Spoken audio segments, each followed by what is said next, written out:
What's one of the hardest things about getting divorced?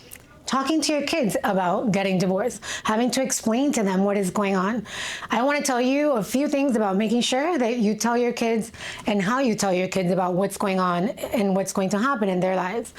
Make sure that you're keeping the message very age appropriate. They don't need to know that daddy was cheating. They don't need to know that mommy doesn't love daddy anymore. What they really need to know is how this is going to be for them.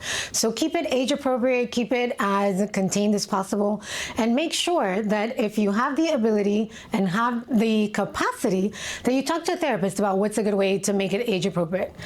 Second, make sure that you're keeping it about them, talking to them about them, because they don't need to know about all of the details in a divorce. They really only need to know about them and how this is going to affect their lives in the short term and in the long term.